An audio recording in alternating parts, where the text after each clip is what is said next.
Hi hello అండి, welcome to my channel. నేను ఈరోజు ఎగ్గు పొంగనాల కర్రీ చేస్తున్నా. ఎగ్గు పొంగనాల కర్రీ ఎట్లా చేస్తున్నా చూపిస్తా చూడండి. ఎగ్స్ అయితే ఇంట్లో కొట్టి పోసుకుందాం.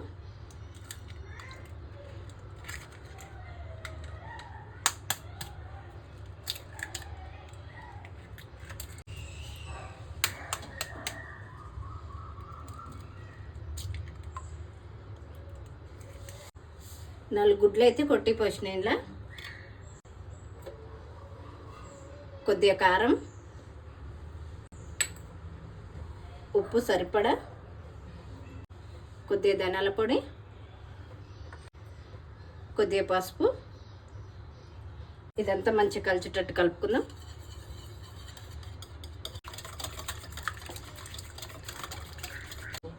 ఇదంతా మంచిగా కలిసిపోయింది కదా. ఇప్పుడు పొంగనాలు వేసుకుందాం. స్టవ్ ఆన్ చేసుకొని పొంగనాల పెంకు పెట్టినా కదా. ఇప్పుడు పొంగనాలు వేసుకుందాం. ఈ పొంగనాల దాంట్లో కొంచెం ఆయిల్ వేసుకోవాలి. అందులో కొంచెం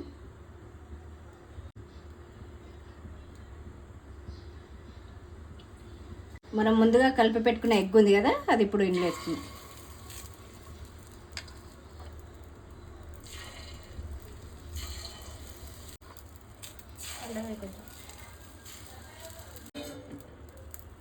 ఇప్పుడు తిప్పేసుకుందాము.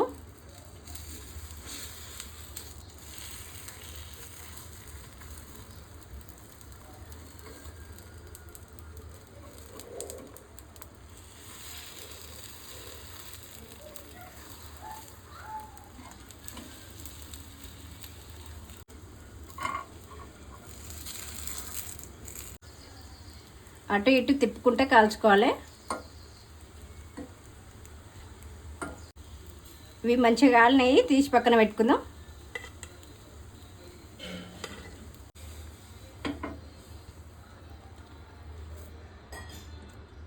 పొంగనాలు వేసుకోవడం అయిపోయింది. గ్రేవీ రెడీ చేసుకుందాం. ఒక పెద్ద సైజు ఉల్లిగడ్డ, 4-5 కొబ్బరి ముక్కలు, కొత్తిమీర కాడలు, కొద్దిగా కరివేపాకు, ఒక చిన్న సైజు 4 టమాటాలు. ఇదంతా మంచిగా మిక్సీ పట్టుకుందాం. ఇప్పుడు గ్రేవీ మిక్సీ పట్టుకున్నాం. ఇది ఇప్పుడు పక్కన పెట్టుకుందాం. ఇప్పుడు కడాయి పెట్టుకున్నాం కదా, 2 స్పూన్ల నూనె వేసుకుందాం.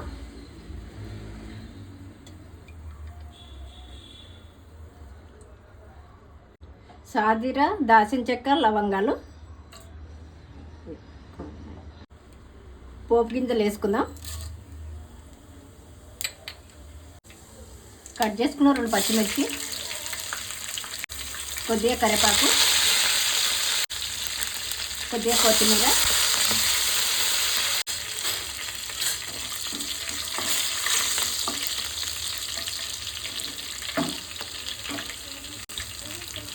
కొద్దిగా పసుపు. మనం ముందుగా మిక్సీ పట్టుకున్న గ్రేవీ ఉంది కదా, అది ఇప్పుడు వేసుకున్నాము.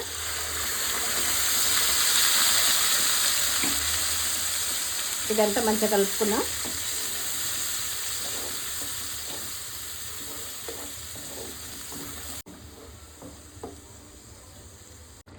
మూత పెట్టి చిన్న మంట మీద ఉడికించుకుందాం దగ్గర పడేంత వరకు. మూత తీసి మధ్యలో మధ్యలో కలుపుతుండాలి.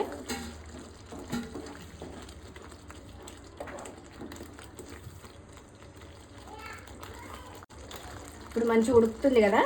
కొద్దిగా కారము, 2 స్పూన్ల కారము, 1 స్పూన్ అల్లం పేస్టు,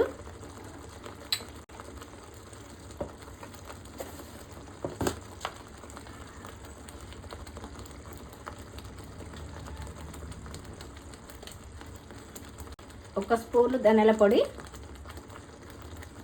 ఇవన్నీ వేసి మంచిగా కలుపుకుందాం.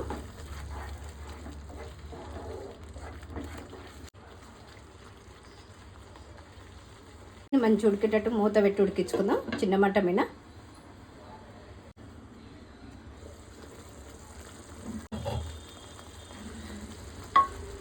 ఇది మొత్తం మంచిగా దగ్గర పడేటట్టు ఉడికింది. ఇప్పుడు మనం గ్రేవీకి కావాల్సినన్ని వాటర్ పోసుకుందాం.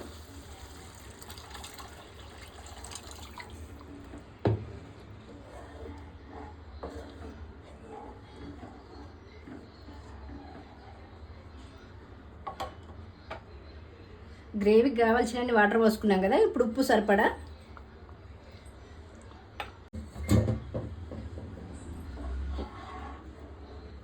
ఇది మంచిగా కలిపి మూత పెట్టుకొని ఆయిల్ పైకి వచ్చేంత వరకు ఉడికించుకోవాలి.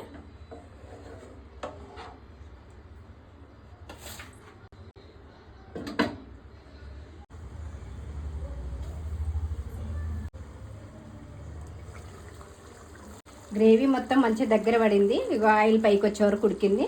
మనం ముందుగా వేసుకున్న ఎగ్ పొంగనాలు ఉన్నాయి కదా, అవి వేసి కలుపుకుందాం.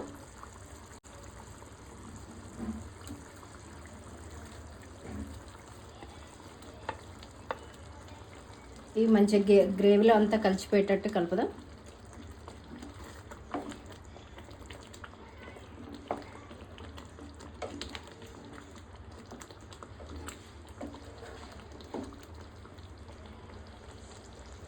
ఒక 5 నిమిషాలు ఉడికించుకుందాం.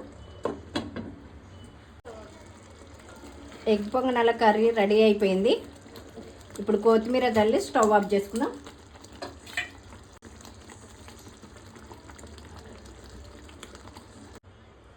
మీరు కూడా ఒకసారి ట్రై చేసి చూడండి. మీకు ఎట్లా వచ్చింది అనేది కామెంట్ చేయండి, లైక్ చేయండి, షేర్ చేయండి, సబ్స్క్రైబ్ చేసుకోండి.